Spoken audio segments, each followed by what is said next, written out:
Les Enfoirés, ce moment déchirant qui a fait craquer Gérard Jugnot.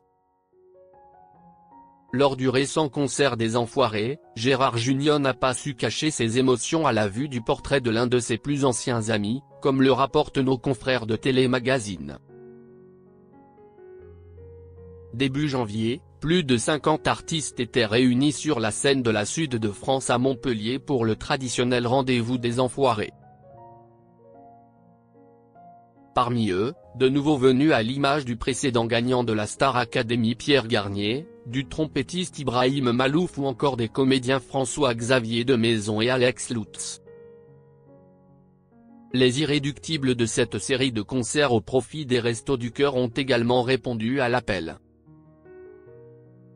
C'est le cas de Gérard Jugnot. L'ex-membre de la troupe du Splendide a vécu un moment particulièrement émouvant sur scène et n'a pas su retenir ses larmes. Les Enfoirés, Gérard Jugnot craque sur scène. C'est effectivement une séquence touchante que les téléspectateurs découvriront le vendredi 7 mars sur TF1.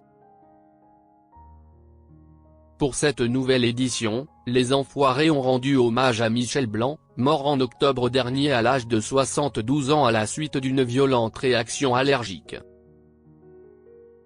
Son visage a ainsi été affiché sur un grand écran avec l'incontournable musique des Bronzés font du ski qu'il avait entonnée en étant coincé dans un télésiège, « Quand te reverrai-je, pays merveilleux ?» Gérard Jugnot n'a pu retenir quelques larmes, rapportent nos confrères de Télémagazine.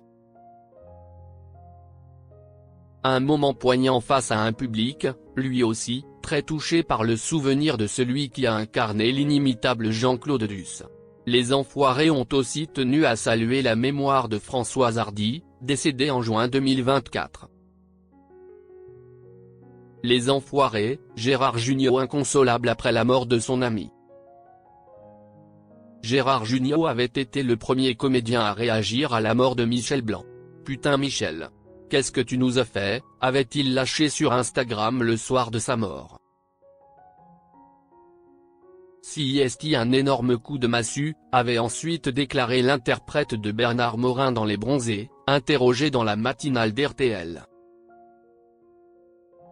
C'était le Woody Allen français. Il avait un sens du dialogue, je l'ai rencontré en 4e pendant un cours d'allemand et je l'ai plus lâché ensuite, avait raconté Gérard Jugnot. Quelques jours plus tard, lors de la cérémonie de clôture de la 6e édition du Festival Ciné-Roman de Nice, le comédien s'était également montré particulièrement ému lors d'un hommage rendu à son ami de longue date.